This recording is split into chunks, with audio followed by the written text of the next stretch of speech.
우리 중앙선거관리위원회는 1960년 제3차 개헌으로 탄생했습니다. 그렇죠?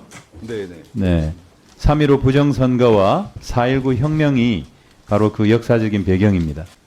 곧 5.16 쿠데타가 발생을 해서 그때의 정신이 무너지긴 했지만은 그래도 선관위는 계속 존속이 됐고, 그때 사무총장, 선거관리위원회 사무총장은 행정관료가 맡았습니다. 그죠?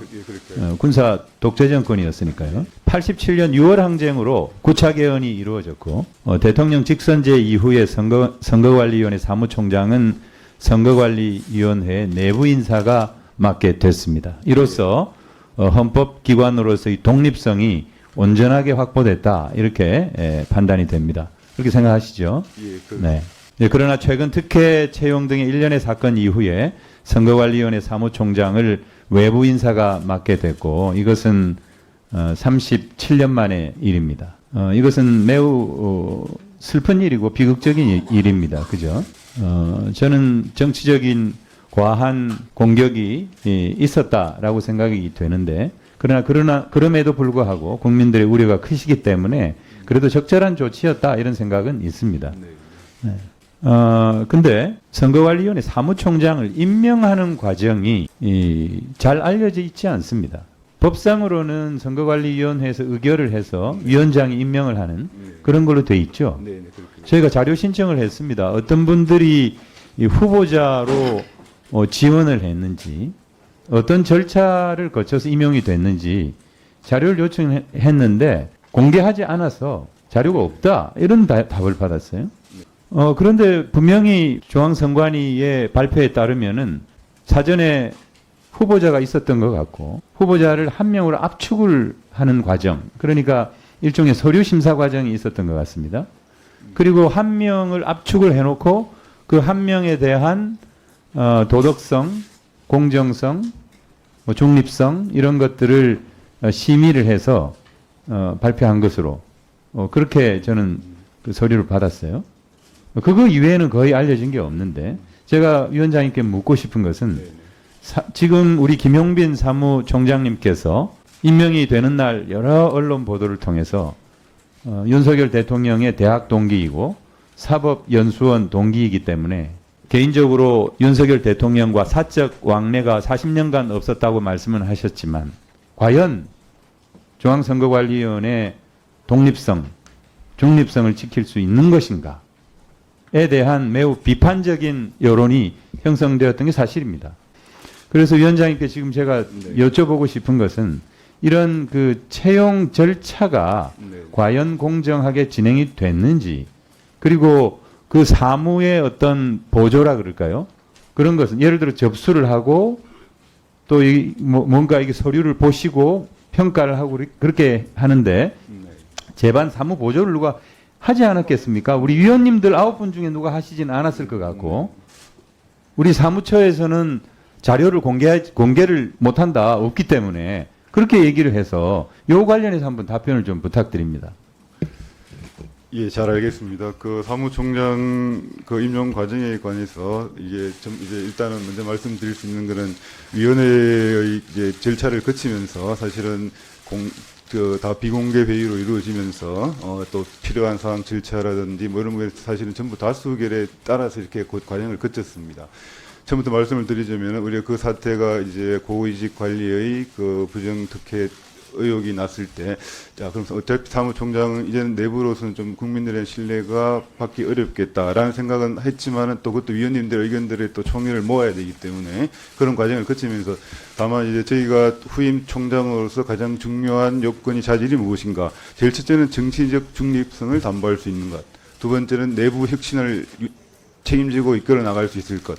그 다음에 이제 선거 관리에 관해 곧 총선이 앞기 때문에 이왕이면은 총선 관리를 그 사실은 이제 시도 일반 법원장급에서 시도 선거관리위원장을 여기 하고 있습니다. 그래서 그런 이제 선거 사무를 치른 경력이 있는 분, 이렇게 나름대로의 조건을, 나름대로 이렇게 자기 요건을 그렇게 했습니다. 네, 알겠습니다. 예, 그래서 원래 중앙선거관리위원회에서 개방형으로 바꿀 때 그때 완전히 외부 인사만 뽑겠다 이렇게 얘기한 게 아니라 내부 인사를 포함해서 하겠다 이렇게 말씀을 하셨거든요. 네, 그래서 후보자 중에 예. 지금 선관위 사무차장도 포함이 돼 있었습니까? 그래서 그 말씀을 드리겠습니다. 네. 그래서 이제 그 어떻게 하면 할 것이냐, 아예 공개 경쟁을 할 것인가라는 짧은 시간에 오히려 또 정치적인 또 이제 논쟁을 불필요한 논쟁을 불릴 수 있기 때문에 자, 그럼 우리 위원들 9명들께서 각자 위원들을 추천하자. 그래서 위원들 추천을 해서 각자 이제 그 중에 한 서너 분이 추천이 됐습니다. 네, 그 네. 일일이 발표 드릴 수는 없죠. 그 다음에 이제 각자 위원장님 자료 죄송한데요. 예. 죄송 제가 꼭 한 가지 네, 여쭤볼 게 있어서 네, 네. 제가 먼저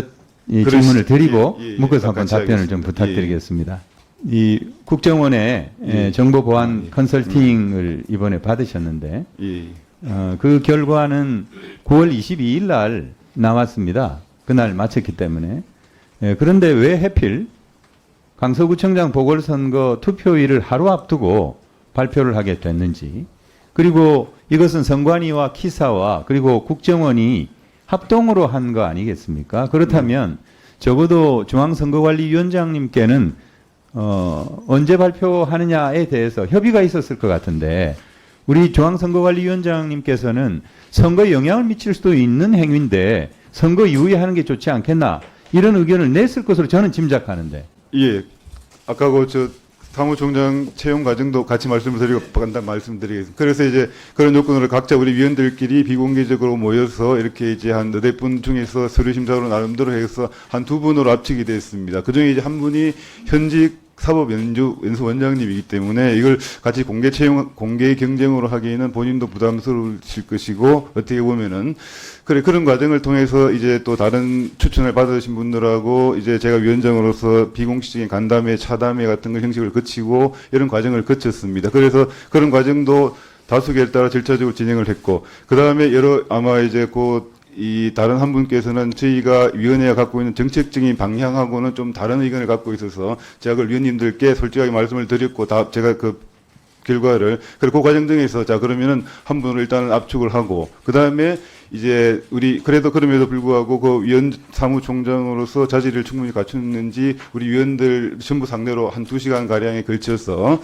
그런 이제 그 인터뷰 과정을 거쳤습니다. 그래서 준비를 해오셨고, 그래서 내부적으로 했고, 거기서 다시 또 위원회의 다시 또 다수결 절차를 거쳐서, 그래서 다수결에 의해 가지고 자, 그러면 내부적으로 내정을 하자 해서 이제 언론에 혹시 있을 수 있는 그런 이제 내정 사실을 언론에게 이제 알릴 수 있는 방법을 알렸고, 그 다음에 여러 가지 어떤 뭐 그런 부분들에 대해서 나왔고, 그 다음에 우리 위원님 지적하시는 그런 이제 지금 현직 대통령님과의 관계 부분에 대해서는 뭐 우려되는 바는 없었지만 본인이 워낙 그런 부분들에 대해서는 전혀 이제 그런 관계가 있을 수가 없다라고 이제 강조를 하시고, 또 그 외에 저희들이 알 수 있는 것들도 특별히 나오지 않았습니다. 그래서 우리 위원회 내부적인 그런 의결을 거쳐서 다수결로서 그렇게 임용되었고, 또 마침 사실은 그 과정에서 훌륭한 분들 모시기 어려웠던 것이 워낙 이렇게 힘든 상황이기 때문에 이렇게 몇 번씩 이렇게 추천을 좀 받으려고 해도 대부분 다들 거절하는 그런 이제 상황이었습니다. 그래서 어렵게 현직 고등법원장님급을 모신다는 것은 상당히 이제 의미도 있겠다라는 그런 생각을 들어서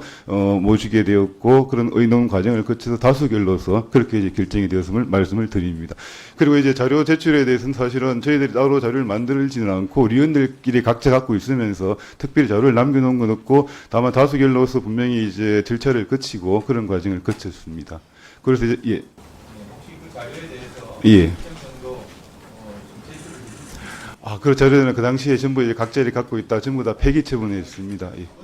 예, 두 번째 대해서 말씀을 드렸습니다. 그래서 이제 사실은 네. 국정원 보안 컨설팅 관련해서 그런 부분들에 대해서는 저희도 사실은 이제 전체적으로 진행이 되고 있다라는 과정을 늘 이제 위원장으로서는 사실은 늘 비상임이기 때문에 그걸 실시간 이렇게 보고가 되는 건 아닙니다. 저희 한 달에 한 번 정도 이제 위원회를 열면은 그 과정에서 우리 그 사무처에서 보고를 하면은 그렇게 진행이 되고 있구나라는 정도를 알고 있었고, 자, 그 다음에 이제 그런 이제 해킹 위협이나 이런 부분들도 터지고 난 다음에 자, 이런 일들이 있었다라고 이제 보고를 받고 있었고, 그 다음에 아마 이제 그래서 보안 컨설팅 요구 결과에 대해서 사실은 그 부분에 대해서는 아마 우리 주로 이제 제가 총장님께서 그런 이제 그 결과에 대한 어떤 식으로 국민들에게 알려드릴 것인가에 대한 그런 아마 협의가 있었다고 합니다. 그래서 아마 이제 제가 구체적인 내용은 잘 모르지만 그 과정에서 우리 사무총장님께서 아까 우리 위원님께서 말씀하신 그런 우려도 있겠지 않겠느냐라는 그런 말들이 주고받고 왔다 갔다 했는데, 결국은 아마 시기라든지 이런 부분들에 서로 합의가 안 되어서 아마 국정원께서 에서는 아마 나름대로 이제 기관 차원에서 조사를 하고 국민들에게 뭔가 이제 네, 또 정리를 해주시죠. 예, 예, 너무 그 정도로 길어요. 그 정도로만 알고 있습니다. 아마 네, 자세한 내용 우리 알겠습니다. 사무총장께서 더 잘 아실 것이라고 생각을 합니다. 네, 알겠습니다.